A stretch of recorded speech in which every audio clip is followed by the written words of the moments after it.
27번째 사무엘상 말씀 전하는데요. 우리 같이 한번 크게 따라해 봅니다. 은혜가 있으면 됩니다.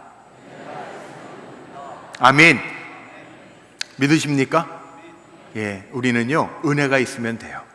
물론 건강도 있어야 되고 돈도 있어야 살아가겠죠. 그런데 하나님의 백성에게는 무엇보다도 은혜가 있으면 돼요. 저는 우리 불꽃교회 성도님들에게 하나님이 주시는 은혜가 있으시기를 축복합니다. 저는 성경을 늘 읽으면서 성경의 말씀들이 은혜가 되는 이유는 성경의 인과응보, 권선징악 그런 이야기를 하는 게 아니에요. 성경에 2950명이라고 하는 사람들의 이름이 나오는데 성경의 그 많은 사람들의 이야기 가운데 하나님을 만나고 예수님을 만나서 변화된 사람들의 이야기가 있어서 은혜가 돼요. 성경은 하나님을 만나고 예수님을 만난 사람들의 변화된 이야기입니다. 아브라함이 가문은 우상을 숭배하던 가문이었지만 하나님의 음성을 듣고 하나님의 말씀에 순종하면서 복의 근원으로 바뀐 이야기. 야곱이 형을 속이고 도망자의 삶을 살았지만 베델에서 만난 하나님을 경험하고 그의 삶에 야곱, 이스라엘 한 민족의 아버지가 된 이야기. 요셉의 이야기, 모세의 이야기, 다윗의 이야기, 베드로의 이야기, 바울의 이야기, 다 주님을 만나고 하나님을 만나서 변화된 사람들의 이야기가 담겨져 있습니다. 수많은 사건을 겪으면서 자기를 보게 되고 하나님 혹은 예수님을 만나면서 변화된 사람들의 이야기가 성경 이야기죠. 그 성경 이야기는 오늘도 닫히지 않았어요. 끝나지 않았어요. 오늘 우리들도 예수님 만나서 바뀌었잖아요. 예수님 만나서 우리가 변했잖아요. 우리 옆에 분들 한번 보세요. 그리고 이렇게 인사하세요. 당신 예수님 때문에 변했군요. 한번 인사해 보십시오. 당신 예수님 때문에 변했군요. 네. 아직 덜 변하신 분이 있는 것 같아요? 아니에요. 예수님 만나가지고 그나마 그 정도 변한 거예요. 네. 어제 제가 신방을 갔는데 우리 노 권사님들하고 신방을 같이 갔거든요. 근데 어느 권사님이 뽀롱이 났어. 네. 뭐 잠이 안 오셔서 그런지는 잘 모르겠는데 저녁 식사 때 가끔 반주를 드시나 봐요. 걱정을 하시더라고요. 그래서 제가 그랬어요. 아니라고, 권사님, 예수 만나서 반주만 드시는 거지 예수 안 만났으면 큰일 날 뻔했다고. 네. 다 예수 만나서 변한 거예요. 예수 만나서 우리가 이만큼이라도 변한 거예요. 오늘 사무엘서 메시지도 마찬가지입니다. 다윗의 변화 우리에게 보여주고 있어요. 22장까지의 다윗은요 정말 자기 목숨 살기 위해서 도망다니는 도망자의 다윗이었어요. 오죽하면 제가 이렇게 주일 설교 말씀을 전하면서 도망자의 모습이라고 하는 제목을 가지고 전한 적도 있잖아요. 22장까지의 다윗을 보면 자기 목숨을 위해서 도망다니는 거짓말하고 때로는 미친 척하고 수염에 침을 질질 흘려가면서 도망다니는 다윗의 모습을 봅니다. 그런데 오늘부터 23장부터 보면요 이제 더 이상 정신없이 도망다니는 다윗의 모습이 아닙니다. 어떻게 보면 우리 인생도 비슷해요. 다윗처럼 도망자일 때가 있지 않습니까? 가정의 문제 때문에 내가 결혼 왜 했지? 도망하고 싶어요. 사람으로부터 도망하고 싶어요. 당한 실패로부터 도망칠 때도 있어요. 모든 인생이 그래요. 다윗도 그랬어요. 그런데 여전히 도망자의 삶을 살기는 하는 것 같은데 더 이상 자기 목숨을 위해서 자기 생각을 가지고 자기가 계산하면서 도망하지 않아요. 우리에게도 적용할 수 있는 같은 진리가 아니겠습니까? 우리 성도님들 어떤 인생을 지금 살아가고 계십니까? 여전히 인생의 문제들 때문에 환경을 피해서 사람을 피해서 도망자로 살아가고 계십니까? 아니면 인생의 위기들 속에서 하나님을 만나서 담대해지셨습니까? 다윗은 도망자의 삶을 살 것 같은데 이제 조금 달라졌어요. 우리가 다윗의 시 가운데 전 세계 크리스찬들이 가장 좋아하는 성구를 꼽으라고 한다면 시편 23편 다윗의 고백이 있어요. 찬양이 있어요. 여호와는 나의 목자시니 내게 부족함이 없으리로다. 그가 나를 푸른 풀밭에 누이시며 쉴 만한 물가로 인도하시는도다. 시편 23편은 다윗의 찬양 중에 찬양이고 고백 중에 고백이고 다윗이 남긴 시 중에 역작 중에 역작이죠. 예수전도단의 진 에드워드 목사님이 아주 짧은 책이에요. 세 왕 이야기, 사울, 다윗, 솔로몬 세 왕 이야기라고 하는 책을 썼는데 거기에 이런 표현을 씁니다. 다윗이요 목동이었잖아요. 다윗이 목동으로 양들을 지키는데 어느 날 곰이 와서 자기가 치는 양을 해하려고 할 때 다윗이 물매로 그 곰을 쫓아내고 그 자기가 치는 양 한 마리를 마음에 안고 양에게다가 고백했다는 거예요. 야, 나는 너의 목자이고 여호와는 나의 목자이시다. 그 고백을 했다는 거예요. 그런데 그 고백을 들은 천군 천사들이요 그 곡조와 찬양을 모든 사람들이 듣도록 계속 외쳤기 때문에 세상의 모든 사람들이 여호와는 나의 목자시니 내게 부족함이 없으리로다. 그가 나를 푸른 풀밭에 누이시고 쉴 만한 물가로 인도하시는도다. 사람들이 다 그 말씀으로 위로를 얻는다는 거예요. 우리 지난 주간에 제가 우리 이영태 장로님 수술 끝나시고 잘 퇴원하셔서 신방을 했는데 우리 최 장로님 여기 앉아 계시는데 우리 최 장로님도 그 얘기를 하시더라고요. 간증을 하시면서 제일 좋아하시는 말씀이 시편 23편 말씀이라고 고백을 하시더라고요. 가만히 생각해 보니까 그래요. 정말 다윗이 고백하는 것처럼 양떼를 안고 나는 너의 목자지만 하나님은 나의 목자가 되신다. 이 고백이 얼마나 귀합니까? 전 우리 성도님들 왜 우리가 은혜만 있으면 될까요? 은혜가 있으면 될까요? 하나님이 우리의 목자가 되시면 우리가 두려움이 없고 그 평안함 속에 거하기 때문인 줄로 믿습니다. 전능하신 하나님이 우리의 목자가 되셔서 인도하시면 되지 않겠어요? 내가 항상 주님 안에 거하고 오늘 우리 찬양 들은 것처럼 내가 어디에 있든지 주님의 손길로 우리를 인도해 주신다면 우리는 평안하지 않겠습니까? 다윗이 이 하나님의 인도하심을 따라 평생을 부족함이 없이 살 수 있었기 때문에 달라져요. 하나님을 목자 삼고 하나님 앞에 물음의 기도를 드릴 수 있었기 때문에 다윗은 달라져요. 은혜가 있으니 다윗이 변하는 거죠. 그러면 이 다윗의 변화, 무엇이 변했을까요? 제가 오늘 나누고 싶은 말씀이 이거예요. 오늘 본문을 통해서 쫓겨다니던 도망자 다윗이 도대체 무엇이 변했는가? 22장까지의 말씀, 도망자 다윗의 모습은 변한 것 같지 않은데 23장서부터 뭐가 변했는가? 잘 살펴보세요. 먼저는요, 다윗이요, 계산법이 달라졌습니다. 하나님의 판단을 구해요. 자기가 계산하지 않아요. 하나님의 방법을 구하고 있어요. 오늘 23장 말씀 8절부터 말씀을 읽었지만 앞에 부분의 내용이 뭐냐 하면 23장 서두에 보면 그 시작은 이스라엘의 그일라라고 하는 지역이 있어요. 그러니까 다윗이 아둘람 굴에 숨어 있다가 유다 숲으로 내려오는데 아둘람 굴에서부터 한 5km 정도 남쪽으로 떨어져 있는 곳이 유대 그일라라고 하는 지역입니다. 블레셋하고 접경 지역이에요. 그러니까 블레셋 사람들이, 그일라 사람들이 농사를 짓고 곡식을 거둬들이면 가장 쉬운 법이 뭐예요? 그거 뺏어가는 거잖아요. 탈취하는 거잖아요.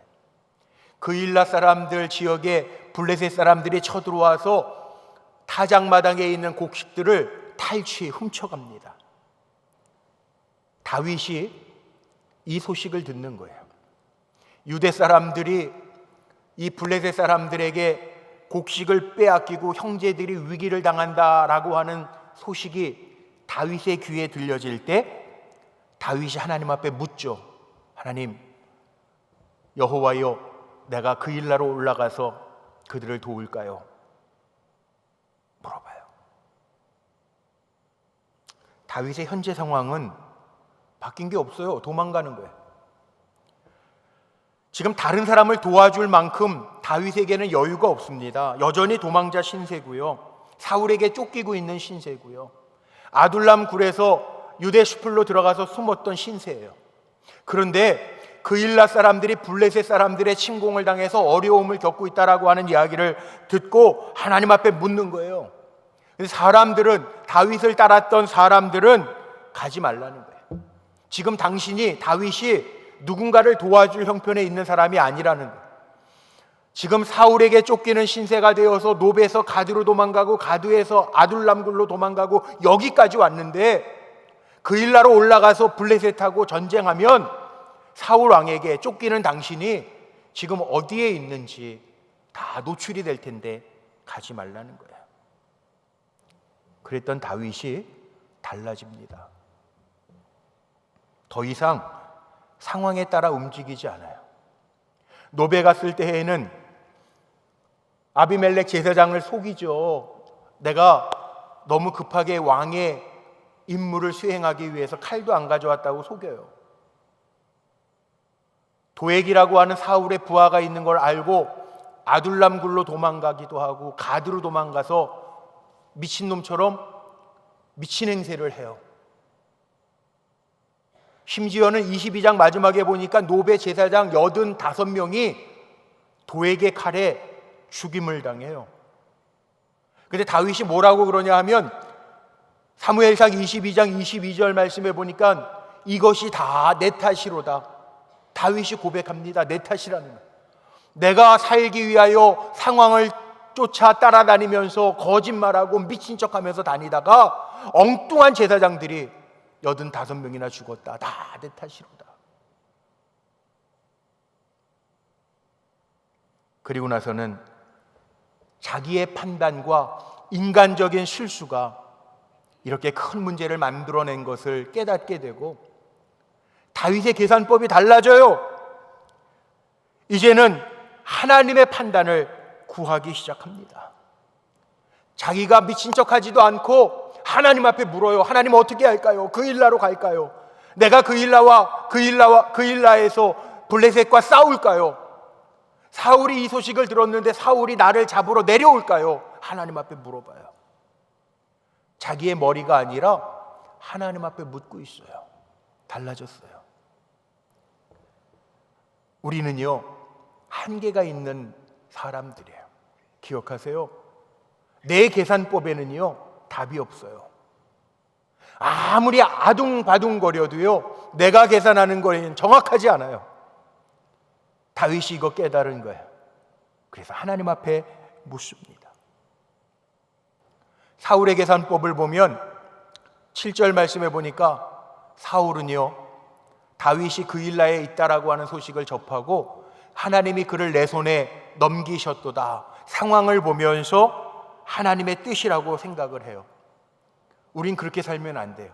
상황이 흘러가는 거 보면서 하나님의 뜻이 여기에 있구나가 아니라 우리는 분명히 해야 됩니다. 하나님의 뜻이라면 어떤 상황 중에 있더라도 그 상황을 바꿀 수 있는 사람이 돼야 돼요. 상황을 보면서 하나님의 뜻을 보는 게 아니라 먼저 하나님의 뜻을 구하고 상황이 아무리 어려워도 하나님의 계산법으로 나아가는 믿음의 사람들이 되시기를 주의 이름으로 축복합니다. 보세요. 성경에 보면요, 하나님의 은혜는요, 상황을 초월하잖아요. 복음서에 나와 있는 오병이어, 한 어린아이의 작은 도시락, 물고기 2마리와 보리떡 5개, 5천 명을 먹이고도 12광주리가 남는 은혜가 있잖아요. 이게 하나님의 법이에요. 계산이 나옵니까? 한 아이의 도시락 하나가 5천 명을 어떻게 먹여요? 그런데 성경에는 분명히 나와 있어요. 너희에게 무엇이 있느냐? 한 아이의 도시락 뿐이니이다. 예수님 말씀하십니다. 그것을 나누어 주어라. 그랬더니 12광주리가 남아요. 이게 하나님의 계산법이에요. 우리는 상황으로 판단하면 안 되고요. 어떤 상황 중에도 하나님의 약속의 말씀을 붙들고 나아갈 때 하나님의 이루시는 은혜가 우리에게 임할 줄로 믿습니다. 그래서 우리는 내 계산으로 사는 사람이 아니라 하나님 앞에 묻고 하나님의 뜻대로 사는 사람인 줄로 믿습니다. 잘 돌아가지도 않는 머리 가지고 애쓰지 마세요. 하나님 앞에 물으세요. 하나님의 은혜가 임할 줄로 믿습니다. 두 번째, 다윗이 변했어요. 뭐가 변했느냐? 행동이 달라졌어요. 계산이 달라지니까 그 계산에 대한 행동이, 뒤따르는 행동이 달라집니다. 사람들은 말리는데 하나님이 응답하시고 그 일나로 올라가라. 그러니까 올라갑니다. 그래서 성경에 뭐라고 나오냐면 다윗이 그 일나로 가서 블레셋 사람과 싸워 그들을 크게 쳐서 죽이니라. 다윗이 그 일나 주민을 구원하니라. 그런데 엉뚱하게요, 상식과는 다른 결과가 나타납니다. 그 일나 사람을 도와서 블레셋 사람들을 쳐 죽였는데 그 일나 사람들이 그렇게 도움을 줬던 다윗을 사울 왕에게 밀고 하죠. 그래서 다윗에게 지금 사울에게 쫓기는, 다시 자기의 위치가 노출돼서 사울이 자기를 추격해 내려오는 일을 보게 됩니다. 우리도 종종 그럴 때가 있어요. 나는 선한 의도를 가지고 어떤 일을 했는데 내가 선을 일 가지고 했음에도 불구하고 오해를 받거나 내가 최선의 마음으로 했는데, 최선을 다했는데 엉뚱하게 다른 결과를 가져올 때가 있습니다. 우리 성도님들도 종종 목사님, 난 이런 뜻이 아니었는데 왜 저에게 이런 일이 생겼죠? 어떻게 해야 돼요? 그만둘까요? 그렇게 상담해 오는 분들이 있어요. 다윗이 만약 은혜가 없었더라면 어떻게 했을까요? 자기는 선한 의도를 가지고 했는데도 엉뚱한 결과가 나오면 보통 그럴 거예요. 후회하든지, 야, 내가 괜한 짓 했나 보다. 내가 왜 그때 그 일날을 치러 올라갔지? 내가 괜한 짓 했어. 자책을 하든지, 아니면 사람의 마음 갖고 똑같잖아요. 난 이렇게 선의를 베풀었는데 나를 밀고 해? 이런 고얀 놈들 같으니라고 보복하고 싶은 복수심이 마음에 불타든지, 둘 중에 하나였을 거 아니에요. 근데 다윗은요, 그렇게 하지 않아요. 후회하지도 않고 복수도 안 해요. 하나님 앞에 묻고 하나님이 대답해 준 대로 행했던 다윗이기 때문에 그대로 갈 수 있는 곳으로 피난 갔다고 오늘 성경 본문은 이야기합니다. 다르게 나타납니다. 하나님 앞에 맡기는. 은혜는 언제 일어나는 줄 아세요? 하나님 앞에 전적으로 맡길 때 하나님께서 책임져 주시는 은혜가 있어요. 그러니까 우리의 행동이 달라야 돼요. 하나님을 정말 믿고 의지한다면 내가 하나님 앞에 기도하는 거 30%, 사람 붙잡는 거 30%, 내가 계획하고 가지고 있는 것으로 하는 거 30%, 이게 아니에요. 하나님 앞에 맡긴다라고 하는 것은 전적으로 하나님 앞에 맡기는 거예요. 다 맡기는 거예요. 제가 책을 읽다가 이런 글을 봤어요. 은혜는요, 하나님 앞에 전적으로 100% 맡겨드릴 때 임한다라는 건데 거기에 이런 예가 있더라고요. 토브 헤세드. 이 토브라고 하는 말은 가장 선하신, 가장 좋은 이라는 뜻이고, 헤세드, 은혜, 하나님의 자비라는 뜻이에요. 그러니까 가장 좋은 은혜, 가장 좋은 하나님의 자비를 맛보기 위해서는 비슷한 말인데 테바라는 말이 있는데요. 이 테바라고 하는 말, 히브리 말로 테바라고 하는 게 하나님의 인도하심이라는 거거든요. 근데 이 테바라고 하는 말이 두 군데만 쓰였다는 거예요. 구약 성경에 딱 2번 나와요. 근데 테바가 뭐냐 하면 노아의 방주, 방주가 테바고요. 그리고 모세의 어머니 요게벳이 더 이상 모세 어린아이 남자 히브리 아이 모세를 기를 수 없자 갈대 상자에다가 모세를 담아서 나일강변으로 띄워 보내는데 그 갈대 상자가 테바예요. 테바. 뭐하고 뭐가 테바라고요? 방주하고 갈대 상자가 테바예요. 테바. 성경에 2번밖에 안 나와요. 그런데 공통점이 있습니다. 노아의 방주와 요게벳이 모세를 담아 흘려보냈던 갈대 상자는 방향키가 없어요. 운전대가 없다고요. 노아의 방주에 운전대가 없어요. 하나님이 인도하시는 대로 흘러가는 거예요. 맡겨놓고 하나님이 인도하시는 대로 흘러가는 거예요. 토브 에세드 하나님의 가장 좋은 은혜는 뭐냐 하면 내가 주장하는 것이 아니고요. 테바 하나님 앞에 방향키를 다 맡겨드리고 내가 조종하는 게 아니라 하나님 앞에 내어 맡길 때 가장 좋은 곳으로 인도해 주시는 하나님의 은혜가 있다는 거예요. 하나님한테 맡긴다라고 하는 것은 그래서 믿음으로 보고 믿음으로 행동하고 믿음으로 열매를 거두는 거예요. 우리 사랑하는 성도님들 어떻게 살아가시겠습니까? 내가 내 마음대로 행동하는 게 아니라 다윗이요 하나님 앞에 묻고 행동하잖아요. 테바예요. 테바. 내가 방향키를 잡고 있는 게 아니라 하나님께서 흘러가게 하시는 대로 내어 맡길 수 있는 믿음으로 살아가는 저와 여러분 모두가 되시기를 주의 이름으로 축복합니다. 그럼 달라져요. 하나님 앞에 다 맡겼기 때문에 다윗은 그일라 사람들에게 화내거나 복수하지 않아요. 오히려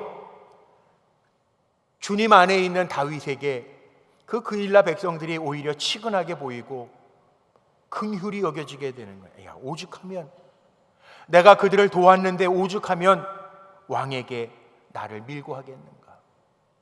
다윗의 마음에는요 하나님 앞에 맡기고 나니까 하나님이 다윗의 중심에 계시니까 그렇게 행할 수밖에 없었던 그일라 사람들이 긍휼히 보이게 되더라는 거예요.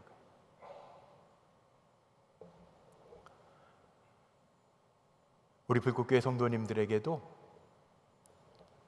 주님이 내 안에 계셔서 주님의 마음을 가지고 살아가는, 그래서 주님의 마음으로 행동하고 다르게 행동하고 살아가는 모습이 있으시기를 주의 이름으로 축복합니다. 마지막 3번째는 다윗이요 에봇의 사람이 돼요. 에봇.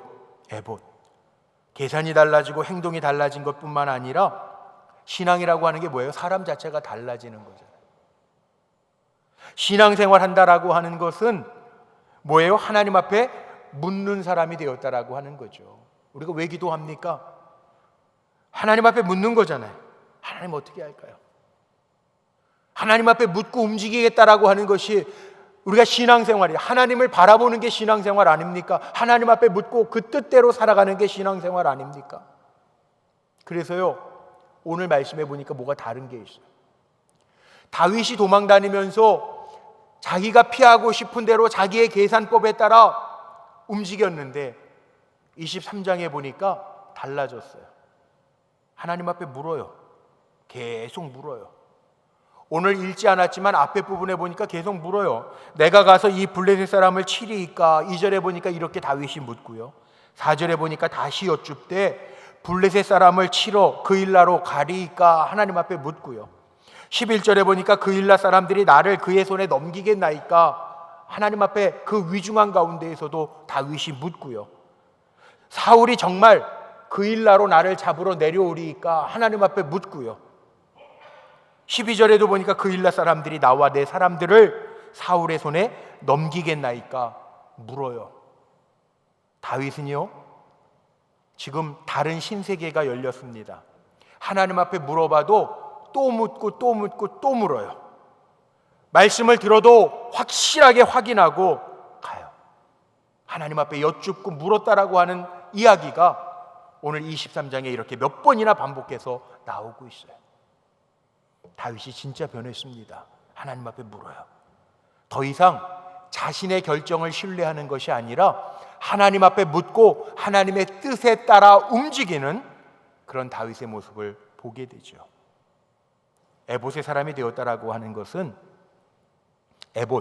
에봇이라고 하는 게 뭐냐 하면 제사장들이 입는 옷을 에봇이라고 이야기합니다. 그림에 보시는 것처럼 하나님께서 성막을 만드시고 제사장들이 입는 옷 에봇을 이렇게 만들어라 모세에게 명하셔서 에봇 제사장들이 입는 대제사장들이 입는 옷이 있는데 거기에 보면 출애굽기에도 나오죠. 가슴에는 이스라엘 12지파를 상징하는 12보석 흉패를 붙이고 또 가슴 주머니에는 우림과 둠밈 하나님의 그 빛 하나님의 온전함 그것을 묻는 두 개의 판이 있기도 하고요. 이게 에봇이에요. 그러니까 다윗이 에봇을 아비아달에게 가져오라고 한 이유는 하나님에게 분명하게 묻고 하나님의 빛을 따라서 하나님의 뜻을 따라서 사는 사람이 되겠다라고 하는 약속이에요. 사실 도망자에게 필요한 것은 식량이고 물질이고 자기를 돕는 군사들일 텐데 다윗은 그것을 구하지 아니하고 에봇을 내게로 가져오라고 부탁하고 있어요. 다윗의 성공의 이유가 뭐냐 하면 적은 문제를 가지고도 자기 마음대로 판단하지 아니하고 내 탓이로다 자기 실력과 자기의 경험으로 판단했을 때 당했던 실패와 어려움 때문에 이제는 하나님의 뜻을 온전하게 묻고 가는 사람으로 바뀌었다는 거예요. 그래서 다윗은 수많은 위기 속에서 길을 찾습니다. 그리고 그 길을 묻고 갈 수 있는 곳으로 가게 됩니다. 하나님이 도우신다는 거예요. 오늘 본문 말씀을 제가 자세히 묵상하면서 발견한 게 물음뿐만이 아니라 반복되어 나오는 단어가 하나 있는데요. 오늘 이 사무엘상 23장 말씀을 보면 계속 반복되는 단어가 뭔지 아세요? 넘긴다라고 하는 단어가 반복되고 있어요. 한번 보세요. 4절 하반절을 보니까 내가 블레셋 사람들을 내 손에 넘기리라 하신지라. 이거 하나님의 말씀이죠. 하나님이 그를 내 손에 넘기셨도다. 7절 11절 그 일라 사람들이 나를 그의 손에 넘기겠나이까 하니 넘기겠다. 하나님 말씀하세요. 12절 다윗이 이르되 그 일라 사람들이 나와 내 사람들을 사울의 손에 넘기겠나이까 하니 여호와께서 이르시되 그들이 너를 넘기리라 하시니라. 14절 그럼에도 불구하고요 14절 사울이 매일 찾되 하나님이 그를 그의 손에 넘기지 아니하시니라. 정작 넘긴다라고 하는 단어가 계속 반복돼서 나오는데 도망다니고 있는 다윗은 사울왕이 매일 다윗을 찾지만 하나님께서 그를 그의 손에 넘기지 아니하신지라 이렇게 기록하고 있어요. 우리가 기억해야 할 말씀이 뭔지 아세요? 하나님의 허락하심 없이는 우리를 넘기지 않으시는 거예요. 예수님 이렇게 말씀하셨어요. 공중에 나는 새를 봐라. 아버지의 허락하심이 없이는 공중에 나는 새들도 하나라도 땅에 떨어짐이 없대요. 전 이 말씀이 은혜가 되더라고요. 14절 말씀 사울이 매일 찾되 하나님이 그를 그의 손에 넘기지 아니하시니라. 우리 사랑하는 성도님들 살아가면서 여러 가지 일들이 있어요. 그런데 주님을 앙망하고 찾는 여러분들에게는 하나님이 내어주시지 않는 은혜가 있으시기를 주의 이름으로 축복합니다. 다윗은요 시편 63편 1절에 이런 고백을 해요. 다윗의 늘 고백이고 기도였어요. 하나님이요 주는 나의 하나님이시라. 내가 간절히 주를 찾되 물이 없어 마르고 황폐한 땅에서 내 영혼이 주를 갈망하며 내 육체가 주를 앙모하나이다. 이렇게 기도하고 주님을 앙모하고 주님을 찾던 다윗은요 하나님이 그 크신 팔로 둘러주셔서 버리지 않으셨다는 거예요. 하나님을 의지하고 그 뜻을 묻는 다윗을 하나님이 적에게 넘겨주지 않으셨다는 거예요. 사울이 매일 찾되 하나님이 그를 그의 손에 넘기지 아니하시니라. 이게 은혜예요. 우리의 삶 속에 얼마나 어려운 일들이 많아요. 오늘 장로님 기도해 주신 것처럼 흉흉한 일들이 얼마나 많아요. 천당 밑에 분당에도 묻지마 전쟁, 묻지마 범죄들이 얼마나 많아요. 그런데요, 오늘 이 말씀 읽으면서 제 마음에 야, 이게 은혜구나. 사울, 다윗에게는 적입니다. 사울이 매일 그를 찾되 그가 그의 손에 넘겨주지 않으셨다. 우리가 살아가면서 성도 여러분, 힘들고 어려운 일들이 있습니다. 우리가 살아가면서 하나님이 힘들고 어려운 문제 속에서도 하나님이 나를 그 문제에, 그 위기에, 그 흉흉한 일에 넘기지 아니하시리라. 이게 은혜예요. 말씀을 마칩니다. 우리 이 자리에 계신 성도님들도요, 살아가다 보면 어려움이 왜 없어요? 있어요. 문제가 왜 없어요? 있어요. 근데 그 문제마다 내 계산법으로 나아가지 말고요, 다윗이 바뀐 것처럼 하나님 앞에 묻고 하나님의 말씀을 따라 행할 때 하나님께서 나를 넘기지 아니하시는 은혜를 나에게 베풀어 주실 줄로 믿습니다. 어떤 상황 중에도 믿고 하나님께 묻고 소망 중에 하나님의 하실 일을 기대하면서 하나님의 은혜 가운데 승리하시는 우리 불꽃교회 성도님들이 다 되시기를 주님의 이름으로 축복합니다. 기도하시겠습니다.